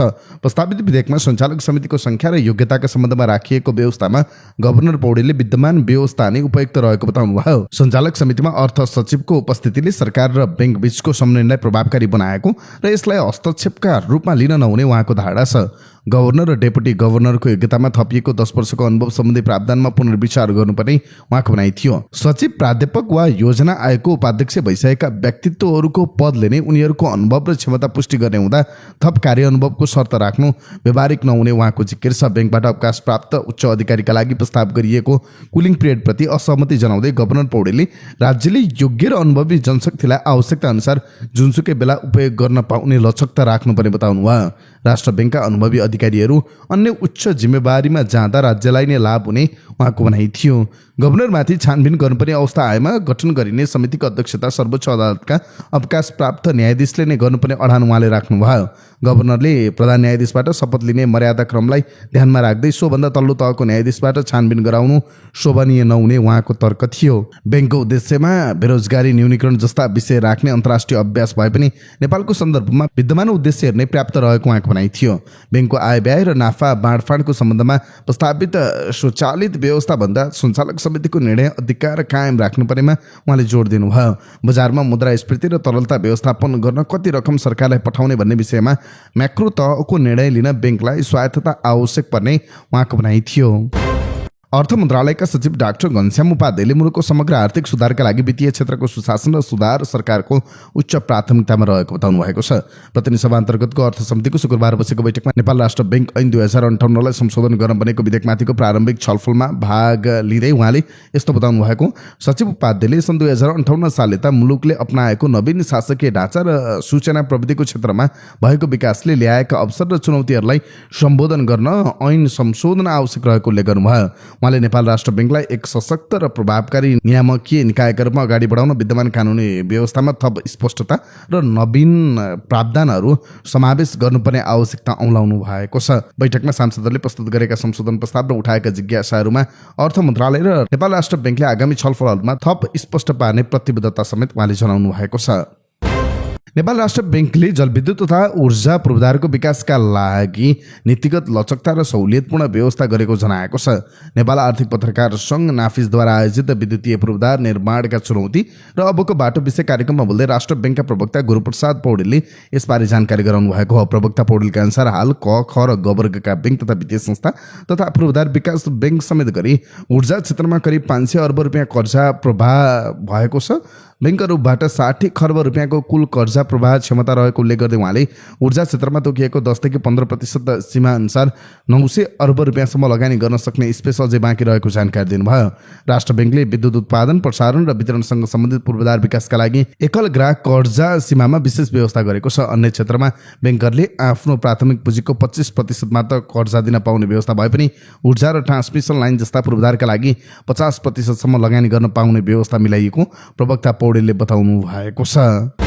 स्वतन्त्र ऊर्जा उत्पादकहरूको संस्था इपानका अध्यक्ष मोहन कुमार ढाँगीले मुलुकको ऊर्जा क्षेत्रको विकासका लागि विद्यमान झन्झटिलो वन ऐन र नियमावलीहरू संशोधन गर्नुपर्नेमा जोड दिनुभएको छ। नेपाल आर्थिक पत्रकार सङ्घ नाफिजद्वारा आयोजित विद्युतीय पूर्वाधार निर्माणका चुनौती र अबको बाटो विषयक कार्यक्रममा बोल्दै अध्यक्ष ढाँगीले यस्तो बताउनु भएको हो। अध्यक्ष ढाँगीले वन तथा वातावरण मन्त्रालय अन्तर्गतका विभिन्न निकायहरूका कारण ऊर्जा क्षेत्र मात्र नभई समग्र पूर्वाधार विकास नै ठूलो समस्यामा परेको बताउनुभयो। नेपालको कुल क्षेत्रफलको झण्डै 75% भूभाग वन, हिमाली क्षेत्र, आरक्षण र संरक्षण क्षेत्रले ओगटेको कारण विकास निर्माणका कार्यहरू सङ्कुचित बन्दै गएको उहाँको भनाइ छ। उहाँका अनुसार वन र वातावरण सम्बन्धी कानुनी जटिलताका कारण झण्डै 19,000 मेगावाट क्षमताका आयोजनाहरू प्रत्यक्ष प्रभावित भएका छन्। अहिलेको सरकार 2/3 नजिकको शक्तिमा रहेकाले विकास विरोधी पुराना ऐन, नियम र निर्देशिका सजिलै परिमार्जन गर्न सक्ने भन्दै उहाँले सरकारको ध्यान आकर्षण गराउनुभयो। राजनीतिक दलहरूले निर्वाचनका समयमा आफ्ना घोषणापत्रमा गरेका प्रतिबद्धताहरू मात्र पूरा गरिदिए पनि ऊर्जा क्षेत्रका धेरै समस्या समाधान हुने उहाँको तर्क छ। ऊर्जा क्षेत्रका अन्य चुनौतीहरूका बारेमा चर्चा गर्दै अध्यक्ष ढाँगीले निजी क्षेत्रले अझै पनि 8वटा मन्त्रालय, 24वटा विभाग र 200 भन्दा बढी टेबलमा धाउनुपर्ने बाध्यता रहेको बताउनुभयो। जग्गा प्राप्ति, मुआवजा वितरण, बहुनिकाय संयन्त्रको अभाव र प्राविधिक जनशक्तिको कमीले क्षति बेहोर्नु परेको विषय पनि उहाँले उठाउनुभयो। चुनौतीका बावजुद सरकारले पछिल्लो समय चालेका केही कदमहरू सकारात्मक रहेको उहाँको भनाइ थियो। प्रसारण लाइन निर्माणमा निजी क्षेत्रलाई अनुमति दिने, विद्युत व्यापारको लाइसेन्स प्रदान गर्ने र प्रसारण गुरु योजना कार्यान्वयनको चरणमा हुनुलाई उहाँले प्रशंसनीय कदमको रूपमा जिकिर गर्नुभएको छ। अध्यक्ष ढाँगीले सरकारले यस वर्ष प्रसारण लाइनका लागि 70 अर्ब रुपियाँ बजेट विनियोजन गर्नु र भारतसँग अन्तर्देशीय प्रसारण विस्तार हुनुलाई उहाँले ऊर्जा क्षेत्रको सुखद पक्ष मान्नु भएको छ। साथै चिनिया कम्पनीले भारतमा टेन्डर लड्न पाउने भन्ने समाचारहरूले निर्यातको क्षेत्रमा थप उत्साह जगाएको उहाँको भनाइ थियो। गत वर्षायाममा झण्डै 1000 मेगावाट विद्युत खेर जाने अवस्थाबाट राहत मिलेको र 456 मेगावाटको क्षमता बुकिङ हुनुले भविष्यमा विद्युत निर्यातको बाटो थप प्रशस्त हुने उहाँको विश्वास छ। एसियाली विकास बैंक एडिबीको ऋण सहयोगमा निर्माणाधीन काकडभित्ता लौकै सडक विस्तार आयोजनामा विद्युतीय पोल स्थानान्तरण नहुँदा निर्माण कार्य प्रभावित भएको छ। ठेक्का सम्झौता भई काम सुरु भएको 19 महिना बितिसक्दा पनि सडक क्षेत्रमा रहेका पोलहरू नहटाउँदा आयोजनाले लक्ष्य अनुसार भौतिक प्रगति हासिल गर्न नसकेको हो। सडक विभाग अन्तर्गतको आयोजना निर्देशनालय एडिबीले सन् 2024 फेब्रुअरी 1 मा ठेक्का सम्झौता गरी यस आयोजनाको निर्माण कार्य अगाडि बढाएको थियो। चिनिया निर्माण कम्पनी CRFG र नेपाली कम्पनी टुन्डी जेवीले संयुक्त रूपमा निर्माण गरिरहेको यस सडकको हालसम्मको भौतिक प्रगति 43% पुगेको छ। कुल 40 किलोमिटर लम्बाइ रहेको यस खण्डमा हालसम्म एकतर्फी 18 किलोमिटर सडक कालोपत्रे भइसकेको छ। निर्माण कम्पनीका प्रतिनिधि डोरमडी पौडेलका अनुसार ग्रामीण तथा वन क्षेत्रमा काम गर्न समस्या नभए पनि बजार क्षेत्रमा विद्युतीय पोलका कारण अवरोध सिर्जना भएको बताउनु भएको छ। विशेष गरी दोस्रो खण्ड अन्तर्गत झापाको सीतापुरीदेखि मोरङको गोठगाउँसम्मको क्षेत्रमा काम गर्न निकै असहज भएको उहाँले बताउनुभयो। सकेसम्म छिटो गरौँ भनेर सुरु गर्दा पनि 2 वर्षसम्म पोल नसारिएकाले काम गर्न धेरै कठिन भएको उहाँले बताउनु भयो। काकडभित्ता लौकै सडक योजना प्रमुख जगत प्रजापतिले सडक निर्माण सुरु हुनुभन्दा 1 वर्ष अगावै नेपाल विद्युत प्राधिकरणलाई पोल सार्नका लागि आवश्यक रकम भुक्तानी गरिसकेको जानकारी दिनुभयो। ठेक्का लाग्नुभन्दा 1 वर्ष अघि मात्रै विद्युत प्राधिकरणसँग सम्झौता गरेको भए पनि पोल सार्ने काम पुरा नभएको बताउनुभयो। यसले जोखिम बढाएको भन्दै आपत्ति जनाउनु भएको छ। 2 नम्बर प्याकेजमा अझै 30% बढी पोलहरू हटाउन बाँकी रहेको उहाँले बताउनु भएको छ। असारसम्म पोल हटाइसक्नुपर्ने भने पनि नहटाइएको उहाँको गुनासो छ। नाबालक छोरासहित उनकी आमालाई झुक्काएर छिमेकी देश भारतमा पुर्याई 35,000 भारतीय रुपियाँमा बिक्री गर्ने दाङका एक दम्पतिलाई अदालतले झनै 30 वर्ष कैदको फैसला सुनाएको छ। साथै उनीहरूलाई किन्ने भारतीय नागरिकलाई 27 वर्ष कैदको फैसला सुनाएको छ। 4 वर्षीय बालक 56 गडवा चोर र उनकी आमा 23 वर्षीय 56 गडवा 2081-82-87 लाई घुम्न तथा सामान किनमेल गर्न जाउँ भन्दै झुक्काएर उनीहरूले भारतको कृष्णनगर पुर्याई बेचेका थिए। 2 वर्ष अघि आमा छोरा इन्डियामा पुर्याएर बेचेर आफूहरू सुटक्क भएका थिए। उनीहरू वृद्ध पीडितले स्वदेश फर्किएपछि मानव बेचबिखन सम्बन्धी मुद्दा दायर गरेका थिए। दाङ जिल्ला अदालतले दम्पति सहित किन्ने व्यक्तिलाई दोषी ठहर गर्दै त्यस्तो सजायको फैसला सुनाएको हो। जिल्ला न्यायाधीश लालसिंह थापाको इजलासले दाङको तुलसीपुर उपमहानगरपालिका 16 का 30 वर्षीय राजेश नेपाली र उनकी 35 वर्षीय श्रीमती राधा पाण्डे नेपालीका विरुद्ध विभिन्न तथ्य र आधारमा टेकेर फैसला सुनाएको अदालतका सूचना अधिकारी गोकर्ण ओलीले जानकारी दिनुभएको छ। राजेश र राधा दम्पति राजेश र राधालाई जनै 20 वर्ष कैद, 2 लाख रुपियाँ जरिवाना र दफा 15A को ङ को 1 बमोजिम थप जनै 10 वर्ष कैद र 50,000 रुपियाँ जरिवाना हुने ठहर सहितको फैसला अदालतले सुनाएको छ। अर्का प्रतिवादी तथा भारत उत्तर प्रदेश बलरामपुर जिल्ला इमिलियाका 49 वर्षीय राम निवास चौरी, जसले 4 वर्षीय बालक र उनकी आमालाई 35,000 भारूमा किनेका थिए, उनको हकमा 27 वर्ष कैद, 3,50,000 रुपियाँ जरिवाना र 18,000 क्षतिपूर्ति भराउने फैसला गरेको अदालतले बताएको छ। पेशीका लागि रौतहट जिल्ला अदालत पुर्याइएका चोरी मुद्दाका एकजना अभियुक्त हत्कडी सहित फरार भएका छन्। जिल्ला कारागार रौतहटबाट अदालत पुर्याएको अवस्थामा ती अभियुक्त फरार भएका हुन्। प्रहरीले उनको पहिचान खुलाएको छैन। अदालत पुर्याएका बेला शौचालय गएका उनी शौचालयको भेन्टिलेसनबाट निस्किएर फरार भएको प्रहरीले जनाएको छ। जिल्ला प्रहरी कार्य रौतहटको टोलीले उनको व्यापक खोजी गरिरहेको जनाएको छ। परराष्ट्र मन्त्रालयले गैरआवासीय नेपालीले नेपालमा ब्याङ्क खाता सञ्चालन तथा केवाइसी भर्दा राष्ट्रिय परिचय पत्र वा राष्ट्रिय परिचय पत्र नम्बर अनिवार्य नभएको भन्दै सोही अनुसार व्यवस्था गर्न राष्ट्रिय परिचय पत्र तथा पञ्जीकरण विभाग र नेपाल राष्ट्र ब्याङ्कलाई अनुरोध गरेको छ। मन्त्री परिषदको 24 जेठ 2081 को बैठक र 10 असार 2081 को राजपत्रमा प्रकाशित सूचनालाई आधार मान्दै खाता खोल्ने व्यवस्था गर्न भनिएको छ। गैरआवासीय नागरिकले ब्याङ्क खाता खोल्न र अन्य वित्तीय कारोबारमा अवरोध सिर्जना भएको गुनासो गर्दै आएको मन्त्रालयले जनाएको छ। सो निर्णयपछि अहिलेसम्म गैरआवासीय नेपाली नागरिकता प्राप्त गरेका नेपाली नागरिक र गैरआवासीय नेपाली परिचय पत्र प्राप्त गरेका नेपाली मूलका विदेशी नागरिकको हकमा राष्ट्रिय परिचय पत्र जारी गर्ने प्रबन्ध र अभ्यास हालसम्म नभएको स्मरण परराष्ट्र मन्त्रालयले जनाएको छ। अर्कोतर्फ नेपाल राष्ट्र ब्याङ्कले एकीकृत परिपत्र मार्फत ग्राहक पहिचान र सम्पुष्टिका लागि नेपाली नागरिकताको प्रमाणपत्र वा राष्ट्रिय परिचय पत्रको विकल्प खुला राखेको समेत मन्त्रालयले जनाएको छ।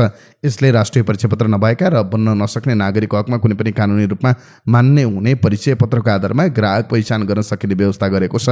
सोही व्यवस्था अनुसार ब्याङ्क तथा वित्तीय संस्थालाई निर्देशन दिन मन्त्रालयले विभाग र राष्ट्र ब्याङ्कलाई अनुरोध गरेको छ। नेपाल स्टक एक्सचेन्ज नेप्से परिसूचकमा उल्लेख्य वृद्धि देखिएको छ। नेपाल धितोपत्र बोर्डको नयाँ मार्गदर्शन र शेयर बजार सुधारका लागि अर्थमन्त्रीले दिएको सकारात्मक अभिव्यक्ति तथा विज्ञप्तिपछि बजारमा उत्साहजनक सुधार आएको हो। बुधबार नेप्से परिसूचक 3.6% अर्थात् 79.74 अङ्कले बढेर 2677.54 बिन्दुमा पुगेर बन्द भएको छ। बजार खुलेसँगै सुरु भएको वृद्धिको क्रम कारोबारको अन्तिम समयसम्म नै कायम रहेको देखियो। बजारमा 4,57,50,94,723 रुपियाँ बराबरको शेयर कारोबार भएको छ। दिनभरि 1,03,89,077 किता शेयर खरिद बिक्री भएको छ। कुल 335 कम्पनीको कारोबार भएकोमा 259 कम्पनीको शेयर मूल्यमा वृद्धि भएको छ भने मात्र 13 कम्पनीको मूल्य घटेको छ। 2 कम्पनीको मूल्य भने स्थिर रह्यो। आजको कारोबारमा 5 कम्पनीको शेयर मूल्यमा उछाल आएको छ। सबैभन्दा बढी कमाउनेमा श्रीनगर एग्रो इन्डस्ट्रिज रहेको छ, जसको शेयर मूल्य 15% बढेर प्रति किता 963.70 रुपियाँ पुगेको छ। त्यस्तै सूर्यकुण्ड हाइड्रो इलेक्ट्रिकको मूल्य 14.83%, शिखर पावरको 12.54%, रेज लाइन इनर्जीको 12.6%, मिड सोलो हाइड्रो पावरको 12.5%ले वृद्धि भएको छ। बजारमा उच्च वृद्धिका बावजुद आत्मनिर्भर लघुवित्तको शेयरमा 15% गिरावटसहित नकारात्मक सर्किट लागेको छ। कारोबार रकमका आधारमा आँखु खोला जलविद्युत अग्रस्थानमा रह्यो। यस कम्पनीको 22,23,97,000 रुपियाँ भन्दा बढीको कारोबार भएको छ। त्यसै गरी कर्पोरेट डेभलपमेन्ट ब्याङ्कको 17,73,00,000, रिलायन्स स्पिनिङ मिल्सको 15,60,00,000, रिडी हाइड्रो पावरको 15,36,00,000 र दाङदिक ग्रुप पावरको 14,85,00,000 रुपियाँ बराबरको शेयर कारोबार भएको छ। समूहगत रूपमा हेर्दा म्युचुअल फन्ड बाहेक सबै समूहमा वृद्धि देखिएको छ। हाइड्रो पावर इन्भेस्टमेन्ट र म्यानुफ्याक्चरिङ समूहमा 4% भन्दा धेरैको वृद्धि देखिएको छ। नेपालले 1 वर्ष अवधि आर्थिक वर्ष 2082-83 मा 58 अर्ब रुपियाँ बराबर प्रत्यक्ष वैदेशिक लगानी प्रतिबद्धता प्राप्त गरेको छ। उद्योग विभागका अनुसार यसरी आएको लगानी प्रतिबद्धता अघिल्लो आर्थिक वर्ष 2081-82 को तुलनामा पनि घटेको छ। त्यसबेला 65 अर्ब रुपियाँ हाराहारी लगानी प्रतिबद्धता प्राप्त भएको छ। यस वर्ष कुल 1116 उद्योग दर्ता भएका छन्। त्यसमध्ये 897 उद्योग अटोमेटिक रुटबाट दर्ता भएका छन्। अप्रुभल रुटबाट 48 अर्ब 41 करोड र अटोमेटिक रुटबाट 9 अर्ब 58 करोड बराबर प्रत्यक्ष लगानी प्रतिबद्धता आएको छ। इङ्ल्यान्ड विरुद्धको विश्वकप सेमिफाइनल खेलपछि अर्जेन्टिनाका खेलाडीहरूले आफ्नो देशले दाबी गर्दै आएको फकल्यान्ड टापुको समर्थनमा ब्यानर प्रदर्शन गरेपछि कारबाही गर्नुपर्ने आवाज उठेको छ। साबिक विजेता अर्जेन्टिनाले एटलान्टामा भएको खेलमा उत्कृष्ट पुनरागमन गर्दै इङ्ल्यान्डमाथि 2-1 को जित निकाल्दै फाइनलमा पुगेको थियो। तर खेल सकिएपछि अर्जेन्टिनाका खेलाडीहरूले मैदानमा उत्सव बनाउने क्रममा फकल्यान्ड अर्जेन्टिनाको भन्ने लेखिएको ब्यानर देखाएका थिए। दक्षिण पश्चिम एटलान्टिक महासागरमा अवस्थित बेलायती विदेशी भूमि फकल्यान्ड टापु बेलायत र अर्जेन्टिना बीच लामो समयदेखि सार्वभौमिकताको विवादमा रहेको छ। बेलायती प्रधानमन्त्रीको कार्यालयले फिफालाई यो विषयमा छानबिन गर्न माग गरेको छ। विश्वकप हाम्रो नहोला तर फकल्यान्ड टापु पक्कै पनि हाम्रो हो। फकल्यान्ड प्रतिको हाम्रो प्रतिबद्धता कहिल्यै डगमगाउने छैन, प्रधानमन्त्रीका आधिकारिक प्रवक्ताले भनेका छन्। घटनाको विषयमा फिफाले अनुसन्धान सुरु गरेको छ। फिफाको स्वतन्त्र अनुसन्धान समितिले हाल म्याच रिपोर्टहरूको मूल्याङ्कन गरिरहेको छ र फिफा अनुशासन समितिको आधारमा सम्भावित थप कदमहरू चाल्नु अघि सम्बन्धित परिस्थितिमाथि विचार गरिरहेको फिफाका प्रवक्ताले जनाएका छन्। प्रदर्शन गर्न निषेध गर्ने अनुशासन उल्लङ्घन गरेको आरोपमा फिफाले अर्जेन्टिनाका खेलाडी र त्यहाँको फुटबल सङ्घमाथि कारबाही गर्न सक्छ। फिफाले राजनैतिक सन्देश प्रदर्शन गरे बापत सामान्यतया 5,000 देखि 20,000 अमेरिकी डलरसम्म जरिवाना गर्ने गर्दछ। खेलाडी र समर्थकले नियम उल्लङ्घन गर्दा फिफाले प्रतियोगिता सकिएको केही हप्तापछि मात्र अनुशासनको कदम चाल्ने गर्छ। त्यसैले आगामी केही दिनमै ठूलो निर्णय आउने सम्भावना कमै छ। बेलायतको लिबरल डेमोक्रेट दलका नेताले उक्त ब्यानर बोक्ने अर्जेन्टिनी खेलाडीहरूलाई आइतबार स्पेन विरुद्ध हुने फाइनल खेल खेल्न प्रतिबन्ध लगाउन फिफा अध्यक्ष गियानी इन्फान्टिनोलाई खुल्ला पत्र मार्फत माग गरेका छन्। यसअघि सन् 2014मा स्लोभेनिया विरुद्धको मैत्रीपूर्ण खेल अगाडि अर्जेन्टिनाका खेलाडीले यस्तै ब्यानर प्रदर्शन गर्दा फिफाले अर्जेन्टिनी फुटबल सङ्घलाई 20,000 पाउन्ड जरिवाना गराएको थियो। यसअघि पनि यस्तै राजनैतिक सन्देश लेखिएको ब्यानर प्रदर्शन गर्ने खेलाडीलाई फिफाले प्रतिबन्ध लगाएको इतिहास छ। सन् 2012को ओलम्पिक खेलकुदमा काँस्य पदक जितेपछि दक्षिण कोरियाका मिडफिल्डर पार्क जुङ उले कोरियाली भाषामा दोग्दो हाम्रो भूमि यो लेखिएको ब्यानर प्रदर्शन गरेका थिए। जापानले समेत दाबी गर्ने गरेको यस टापुको विषयमा राजनैतिक सन्देश फैलाएको आरोपमा फिफाले उनलाई 2 खेलको प्रतिबन्ध लगाएको थियो, जसका कारण उनले 2वटा विश्वकप छनौट खेल गुमाउनु परेको थियो। नेपाली महिला अन्डर-19 क्रिकेट टोली एससीसी अन्डर-19 महिला प्रिमियर कप सेमिफाइनलमा युएईसँग पराजित भएको छ। हिजो भएको सेमिफाइनलमा नेपाल युएईसँग सुपर ओभरमा पराजित भएको। सुपर ओभरमा नेपालले 6 रन मात्र बनाउँदा युएईले 3 बलमै लक्ष्य पुरा गर्यो। यसअघि निर्धारित 20 ओभरको खेलमा दुवै टोलीले 100 रन बनाएपछि बराबरी भएर खेल सुपर ओभरमा धकेलिएको थियो। युएईले दिएको 101 रनको लक्ष्य पछ्याएको नेपाल 20 ओभरमा 100 रनमा अल आउट भएको थियो। अनु कडायतले सर्वाधिक 20 रन बनाइन् भने साना प्रवीण र अलिसा यादवले समान 17 रन बनाए। युएईका लागि वैष्णवी महेशले 3 विकेट लिइन् भने साई निखिलले 2 र मेहक ठाकुर र जननी थिरु कुमारनले 1-1 विकेट लिए। यसअघि टस जितेर पहिले ब्याटिङ गरेको युएईले 19.5 ओभरमा अल आउट हुँदै 100 रन बनाएको थियो। नेपालका लागि रिया शर्मा र अनु कडायतले 3 विकेट लिँदा तिर्सना विकले 2 तथा मनिषा उपाध्यायले 1 विकेट लिए। युएईले अब उपाधिका लागि थाइल्यान्डसँग खेल्नेछ। नेपालले तेस्रो स्थानका लागि इन्डोनेसियासँग खेल्नेछ। खेल आज हुनेछ। नेपाल यसअघि नै एसिया कपमा पनि छनौट भइसकेको छ। नेपाल भलिबल लिग एनबिएलका 6 फ्रेन्चाइज टोलीका मार्की प्लेयर घोषणा भएको छ। नेपाल भलिबल लिगका प्रमुख कार्यकारी अधिकृत डाक्टर सन्तोष उपाध्यायले प्रेस विज्ञप्ति जारी गर्दै 6 फ्रेन्चाइज टोलीका मार्की प्लेयर सार्वजनिक गर्नुभएको। सगरमाथा स्म्याशर्सका मार्की प्लेयर हरि हजुर थापा हुँदा मधेस वारियरको मार्की प्लेयर रवि नगरकोटी रहेका छन्। काठमाडौँ रेड्सको सुनिल बोहरा, अन्नपूर्ण स्पाइकर किङ्सको हिमाल सुनारी, कर्णाली शिवराजको पहल गतराज र खप्तड फाल्कन्सको धीरज बस्नेत मार्की प्लेयर छन्। यसअघि एनबिएलको पहिलो संस्करणमा सहभागी हुने 6 फ्रेन्चाइज टोलीसहित टिम मालिक, टिम लोगो, नारा, फ्रेन्चाइज टोलीका मुख्य प्रशिक्षक र सहायक प्रशिक्षक सार्वजनिक भइसकेको छ। यस्तै टिकेटिङ पार्टनरमा आइएमई खल्ती लिमिटेड र ब्रोडकास्टिङ पार्टनरमा कान्तिपुर टेलिभिजनसँग सम्झौता भएको छ। राष्ट्रिय खेलकुद परिषदको बहुद्देश्य कबड हलमा भदौ 12 देखि 20 गतिसम्म यो प्रतियोगिता हुनेछ। अब के अन्तर्राष्ट्रिय प्रसङ्ग संक्षिप्त रूपमा। भारतीय प्रधानमन्त्री नरेन्द्र मोदीले हरियाणाको जिन्द रेलवे स्टेसनबाट भारतको पहिलो तथा विश्वकै सबैभन्दा लामो हाइड्रोजनबाट चल्ने रेलको उद्घाटन गरेका छन्। जिन्द सोनिपत मार्गमा सञ्चालनमा आएको यो रेल 10 डिब्बा भएको विश्वकै सबैभन्दा लामो हाइड्रोजन रेल भएको भारतीय सरकारको भनाइरहेको छ। रेलले करिब 89 किलोमिटर दूरी करिब 2 घण्टामा पार गर्नेछ र बीचमा 12वटा स्टेसनमा रोकिनेछ। उद्घाटन समारोहलाई सम्बोधन गर्दै प्रधानमन्त्री मोदीले अन्य देशमा 3-4वटा डिब्बा मात्र हाइड्रोजन रेल सञ्चालन सञ्चालनमा रहेको उल्लेख गर्दै भारतीय 10 डिब्बा र 3200 हर्स पावर क्षमताको रेल निर्माण गरेर विश्वमा नयाँ पहिचान बनाएको बताएका छन्। हाइड्रोजन रेल धुवाँरहित मात्र नभई मेक इन इन्डिया अभियानको सफल उदाहरण भएको दाबी पनि उनले गरेका छन्। उनका अनुसार रेल भारतीय इन्जिनियरहरूले डिजाइन गरेका हुन् भने यसको निर्माण भारतीय कम्पनीले गरेको हो। भारतले पेट्रोलियम पदार्थ एलपीजी र मलको ठूलो हिस्सा यही समुद्री मार्गबाट आयात गर्ने बताएका छन्। यदि सन् 2014 को जस्तो अवस्थामा भारतीय रेल अझै डिजलमा निर्भर रहेको भए तेल आपूर्तिमा अवरोध हुँदा ठूलो सङ्कट आउने उनको भनाइ थियो। प्रधानमन्त्रीका अनुसार सन् 1925 देखि 2014 सम्म भारतको रेल सञ्जालको करिब 30% मात्र विद्युतीकरण भएको थियो, तर पछिल्ला 12 वर्षमा 79% रेलमार्ग विद्युतीकरण गरिएको र हरियाणाको सम्पूर्ण रेल सञ्जाल विद्युतीकृत भइसकेको उनले बताएका छन्। त्यसैले युद्ध र तेल सङ्कटका बावजुद भारतीय रेल सेवा प्रभावित नभएको उनको भनाइ छ। भारतमा 19 दिनदेखि अनसनमा रहेका सोनाम वाङचुकको स्वास्थ्य अवस्था बिग्रदै गएको छ। दिल्लीको जन्तर मन्तरमा अनसनरत वाङचुकको चिकित्सकहरूले स्वास्थ्य अवस्था गम्भीर अवस्थामा पुगिसकेको बताएका छन्। द हिन्दूका अनुसार दिल्ली उच्च अदालतले केन्द्रीय सरकार र दिल्ली सरकारलाई वाङचुकको स्वास्थ्य अवस्था निरन्तर निगरानीमा राख्न आदेश दिएको छ। डाक्टर सतीश लम्बाले दैनिक वाङचुकको स्वास्थ्य अवस्था निगरानी गर्दै आएका छन्। वाङचुक 9 किलो घटिसकेको र उनको शरीरका अङ्गहरूमा समेत असर गर्न थालेको डाक्टरले बताएका छन्। यसका बावजुद पनि उनले अनसन तोड्न मानेका छैनन्। उनले सरकार वार्तामा आउनुपर्ने बताएका छन्। उनले शिक्षा मन्त्री धर्मेन्द्र प्रधानको राजीनामा माग गर्दै जुन 28 देखि अनसनमा छन्। उनले आफू जुन 20 सम्म जीवित रहने बताएका छन्। सामाजिक सञ्जालबाट चर्चामा आएको कक्रोच जनता पार्टीले त्यस दिन संसद भवनमा मार्च गर्ने घोषणा गरेको छ। मेडिकल प्रवेश परीक्षाको प्रश्नपत्र बाहिरिएको विषयलाई लिएर शिक्षा मन्त्री प्रधानको राजीनामा माग गर्दै आएका छन्। यसरी प्रवेश परीक्षाको प्रश्नपत्र बाहिरिएपछि परीक्षा समेत रद्द भएको थियो, जसकारण लाखौं परीक्षार्थी प्रभावित भएका थिए।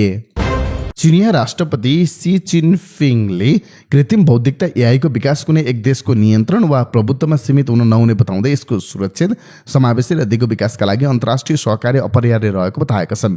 विश्व आर्टिफिसियल इन्टेलिजेन्स सम्मेलनको उद्घाटन समारोहलाई हिजो सम्बोधन गर्दै उनले एआईलाई प्रतिस्पर्धाको नभई सहकार्यको माध्यम बनाउनु परेमा जोड दिएका छन्। एआईको विकास कुनै एक देशको एकल प्रदर्शन होइन, अन्तर्राष्ट्रिय सहकार्यको सिम्फनी हुनुपर्छ, राष्ट्रपति सीले भनेका छन्। उनले राष्ट्रिय सुरक्षाको नाममा एआई क्षेत्रमा विभाजन सिर्जना गर्ने वा कुनै एक देशको सुरक्षालाई अन्य देशको भन्दा माथि राख्ने प्रवृत्तिको संयुक्त रूपमा विरोध गर्नुपर्ने धारणा व्यक्त गरेका छन्।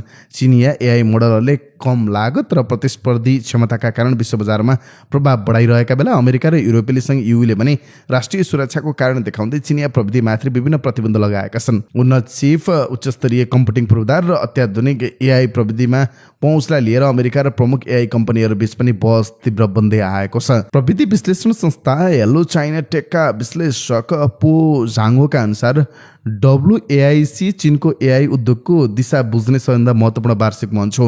उनले अमेरिका अझै उन्नत छिप, विश्वस्तरीय कम्प्युटिङ क्षमता र ठूलो लगानीमा आधारित एआई विकासमा अग्रणी रहे पनि चीन त्यसको सबैभन्दा नजिकको र व्यापक प्रतिस्पर्धीका रूपमा उभिएको बताएका छन्। 4 दिने सम्मेलनमा 1000 भन्दा बढी चिनिया प्रविधि कम्पनी सहभागी छन्। सम्मेलनमा एआई कम्प्युटिङका लागि अत्याधिक सेमिकन्डक्टर प्रणाली, स्वायत्त रूपमा काम गर्न सक्ने स्मार्टफोन, एआई एजेन्ट तथा विभिन्न 3000 नयाँ प्रविधि उत्पादन प्रदर्शनमा राखिएका छन्। यता चीनले सांघाईमा कृत्रिम बुद्धिमत्ता सहयोग संगठन world artificial intelligence cooperation organisation स्थापना गर्ने सम्बन्धी सम्झौतामा 29 देशले हस्ताक्षर गरेका छन्। सम्झौता अनुसार WAICO एक स्वतन्त्र अन्तर सरकारी अन्तर्राष्ट्रिय संगठन हुनेछ, जसको मुख्यालय चीनको सांघाईमा रहनेछ। चिनिया सरकारका तर्फबाट चीनका विदेश मन्त्री र चिनिया कम्युनिस्ट पार्टीका केन्द्रीय समितिको पोलिट ब्युरो सदस्य वाङ यीले उक्त सम्झौतामा हस्ताक्षर गरेका छन्। काजाकिस्तान, लाओस, पाकिस्तान, रुस र इन्डोनेसिया लगायत 29 देशका प्रतिनिधिहरूले सम्झौतामा हस्ताक्षर गर्दै आफ्ना देशलाई WAICO को संस्थापक सदस्य बनाएका छन्। हस्ताक्षर समारोहमा संयुक्त राष्ट्र सङ्घका महासचिव एन्टोनियो गुटेरेस सहित विभिन्न देश र अन्तर्राष्ट्रिय संस्थाका प्रतिनिधिहरूको उपस्थिति रहेको थियो। अमेरिकी राष्ट्रपति डोनाल्ड ट्रम्प प्रशासनले विदेशी विद्यार्थी सांस्कृतिक आदान प्रदान कार्यक्रममा सहभागी हुने आगन्तुक र विदेशी सञ्चारकर्मीका लागि भिसा नियम थप कडा बनाउने निर्णय गरेको छ। अमेरिकी गृह सुरक्षा मन्त्रालयले जारी गरेको नयाँ अन्तिम नियम अनुसार अब F अर्थात् विद्यार्थी भिसा, J अर्थात् विद्यार्थी आदान प्रदान कार्यक्रम भिसा र I अर्थात् सञ्चारकर्मीका लागि दिइने भिसा निश्चित अवधिका लागि मात्र जारी गरिनेछ। यसअघि यी भिसा अध्ययन कार्यक्रम वा रोजगारीको सम्पूर्ण अवधिसम्म मान्य हुने व्यवस्था थियो। नियम सङ्घीय राजपत्रमा प्रकाशित भएको छ। 60 दिनपछि कङ्ग्रेसको समीक्षा प्रक्रियापछि लागू हुनेछ। नयाँ व्यवस्थाअनुसार विद्यार्थी र आदान प्रदान कार्यक्रमका सहभागीको भिसा अवधि अधिकतम 4 वर्ष हुनेछ। विदेशी पत्रकारको भिसा अधिकतम 240 दिनका लागि दिइनेछ भने चिनिया नागरिकका हकमा यो अवधि 90 दिन मात्र रहनेछ। आवश्यकता परे भिसा अवधि थप्न आवेदन दिन सकिने व्यवस्था पनि राखिएको छ। यसका साथै स्नातकोत्तर तहका विद्यार्थीले सम्बन्धित निकायको स्वीकृति बिना अध्ययनको उद्देश्य परिवर्तन गर्ने वा अर्को शैक्षिक संस्थामा स्थानान्तरण हुन पाउने छैनन्। अध्ययन वा तालिम पूरा गरेपछि अमेरिका छाड्न पाउने समय पनि 60 दिनबाट घटाएर 30 दिन बनाइएको छ। DHS का अनुसार सन् 2024 मा 18 लाखभन्दा बढी विद्यार्थी भिसा जारी गरिएको थियो, जुन अघिल्लो वर्षको तुलनामा 11% धेरै हो। सोही आर्थिक वर्षमा 5 लाखभन्दा बढी आदान प्रदान कार्यक्रममा सहभागी र 37,300 भन्दा बढी विदेशी सञ्चारकर्मीलाई पनि भिसा प्रदान गरिएको मन्त्रालयले जनाएको छ। यस्ता भिसाधारकको संख्या तीव्र रूपमा बढेकाले उनीहरूको निगरानी र व्यवस्थापन चुनौतीपूर्ण बन्दै गएको DHS ले उल्लेख गरेको छ। उसका अनुसार केही विद्यार्थी र आदान प्रदान कार्यक्रमका सहभागीहरू दशकौंसम्म अमेरिकामै बसिरहेको उदाहरण पनि छन्। यद्यपि नयाँ नियमको आलोचना पनि भएको छ। पूर्व DHS अधिकारी एन्डले यसलाई अनावश्यक प्रशासनिक जटिलता थपेर अन्तर्राष्ट्रिय विद्यार्थीलाई निरुत्साहित गर्ने कदम बनेका छन्। क्यान्टो इन्स्टिच्युट आप्रवासन विशेषज्ञ डेभिड जे वियरले पनि अध्ययनको उद्देश्य परिवर्तन र शैक्षिक संस्था परिवर्तनमा लगाइएका प्रतिबन्धको स्पष्ट कानुनी आधार नभएको टिप्पणी गरेका छन्। अब आजका लागि स्वास्थ्य सम्बन्धी जानकारीमा आज हामीले स्वास्थ्यका लागि उसिनेको कि भिजाएको चना उत्तम यो सम्बन्धी जानकारी लिएर आएका छौँ। नेपाली भान्सामा धेरै प्रयोग हुने अन्नमध्ये एक हो चना। केही मानिस चनालाई भिजाएर त्यत्तिकै खान रुचाउँछन् भने केही उसिनेर खान मन पराउँछन्। चनाको ग्रेभी र चनाको चाट पनि उत्तिकै लोकप्रिय छन्। चना खाँदा लामो समयसम्म पेट भरिएको महसुस हुन्छ। चना खानुका अनेक फाइदा छन्। यद्यपि मानिसहरूलाई चनालाई भिजाएर खाँदा राम्रो हुन्छ कि उसिनेर भन्ने दुविधामा हुन्छन्। 100 ग्राम चनामा 164 क्यालोरी, 27.4 ग्राम कार्बोहाइड्रेट, 7.6 ग्राम फाइबर, 8.9 ग्राम प्रोटिन, 2.6 ग्राम बोसो, 2.89 मिलिग्राम फलाम र 291 मिलिग्राम पोटासियम हुन्छ। चनाले शरीरलाई फोस्फोरस, फोलेट र म्याग्नेसियम पनि दिन्छ। भिजेको र उसिनेको चना दुवै पोषक तत्त्वहरूले भरिपूर्ण हुन्छ।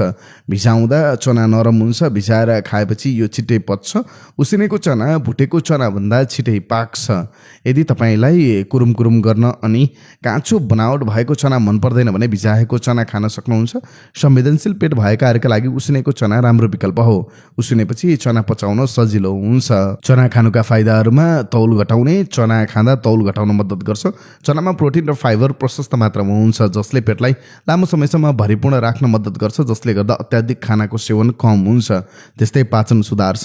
चनामा रहेको डाइट्री फाइबरले पाचनलाई राम्रो बनाउन मद्दत गर्छ।